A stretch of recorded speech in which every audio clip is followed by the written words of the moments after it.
व्यापारी एकता जिंदाबाद, व्यापारी एकता जिंदाबाद, व्यापारी एकता जिंदाबाद, भारत माता की जय। ये तस्वीरें आप इस समय जम्मू के गोल मार्केट की देख रहे हैं, जहां पर आज व्यापारियों द्वारा यानी कि confederation of all India traders द्वारा आज एक प्रदर्शन किया जा रहा है। ये प्रदर्शन जो है उन सभी ई कॉमर्स के खिलाफ चलाया जा रहा है जो लगातार केंद्र सरकार जिन्हें जो है अगर बात करें तो विदेशी फंड्स मुहैया करवा के चलने की कोशिश कर रही है, और ये लागू करने से जो एक आम व्यापारी है उस पर किस तरीके की चोट होगी, ये कहीं ना कहीं एक बड़ा सवाल है, जिसको लेकर आज आप सामने तस्वीरें देख सकते हैं कि किस तरीके से अपने व्यापार को बचाने के लिए ये लोग यहाँ पर प्रोटेस्ट कर रहे हैं। आज का ये प्रोटेस्ट जो है ये पूरे भारतवर्ष में 500 शहरों में एक साथ किया जा रहा है, जो कि confederation of all India traders के आह्वान पे हम सभी व्यापारी वर्ग के साथी इकट्ठे होके जो ई कॉमर्स व्यापार है भारतवर्ष का, उसको जो विदेशी ई कॉमर्स कंपनी हैं जिस तरह से वो नियमों का, भारत के ई कॉमर्स नियमों का सरासर उल्लंघन कर रही हैं, उनको दबाव बनाने के लिए confederation of all India traders ने सभी ऑर्गेनाइजेशन को, देश भर की ऑर्गेनाइजेशन को अब आज आह्वान किया है ताकि वो भारत सरकार के जो उपभोक्ता नियम हैं उनको लागू करें, भारत सरकार उनको जल्द से जल्द लागू करे, और जो विदेशी ई कॉमर्स कंपनी है उन नियमों को लागू नहीं होने दे रही हैं, उनको भारतवर्ष की जो सरकार है वो उनके दबाव में ना आए और उनको तुरंत प्रभाव से लागू करे, ऐसा हमारा मानना है। क्योंकि आज का जो भारत है वो 1857 वाला भारत नहीं है, जब ईस्ट इंडिया कंपनी भारतवर्ष में आई थी व्यापार करने और उसने हमारे देश पे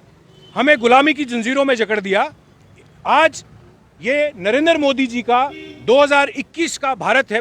जो कि अग्रेसिवली अपने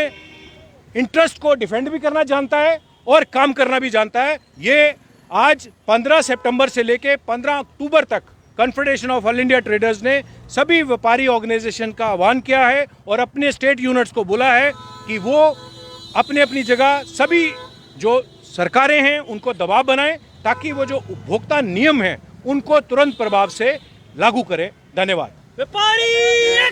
जिंदाबाद। जिस तरीके से हम बात कर रहे हैं आम व्यापारी की, एक जो रोजगार वाला व्यापारी है जिसका दिन पूरा इसी पर चलता है, उसको लेकर बहुत मुश्किलें आ रही है, क्योंकि जिस तरीके से ई कॉमर्स व्यापार बढ़ रहा है उससे कहीं ना कहीं उस आम इंसान का जो व्यापार है वो खत्म हो रहा है। देखिए ऐसा है, हमें ई कॉमर्स व्यापार बढ़ने से कोई विरोध नहीं है। हम ये चाहते हैं कि जो ई कॉमर्स व्यापार है वो जो भारत सरकार के उपभोक्ता नियम हैं उनके अंतर्गत हो, क्योंकि ये जो विदेशी कंपनियां आ रही हैं वो उन नियमों का सरासर उल्लंघन कर रही हैं, उसकी वजह से हमें परेशानी आ रही है और वो उन नियमों का उल्लंघन करते हुए प्रीडेटरी प्राइसिंग पे काम कर रहे हैं, उसकी वजह से हमारे को परेशानी हो रही है और हमारे जो व्यापारी वर्ग है उसका काम कम हो रहा है। जी, पर जो है इनका यही कहना है कि ई कॉमर्स आने से इन्हें कोई परेशानी नहीं है, पर परेशानी का सवाल ये है कि जिस तरीके से ये व्यापार बढ़ रहा है उससे जो है कहीं ना कहीं जो उनके नियम कानून है उसका उल्लंघन जो है लगातार किया जा रहा है। नियम कानूनों का उल्लंघन जो किया जा रहा है वो एक चिंता का विषय बन रहा है और अब भारत सरकार को ज़रूरत है कि वो इस पर कोई कदम उठाए। जल्द से जल्द अगर कदम नहीं उठाया जाता है तो साफ तौर पर confederation of all India traders का ये कहना है कि वो अपनी लड़ाई लड़ना जानते हैं और अपनी आवाज़ को उठाना भी जानते हैं। अब देखना ये होगा कि इनका जो प्रदर्शनों का सिलसिला आज से शुरू हुआ है यानी 15 सितंबर से लेकर 15 अक्टूबर तक, इस पर किस तरीके से भारत सरकार जो है कार्रवाई करती है और ई कॉमर्स वेबसाइट्स पर यानी कि जो कंपनियां ऑनलाइन कंपनियां काम कर रही हैं उन्हें किस तरीके से रोकने का प्रयास किया जाएगा। आपकी क्या राय है ज़रूर साझा कीजिएगा। तब तक के लिए बने रहें दी अर्थ न्यूज़ के साथ।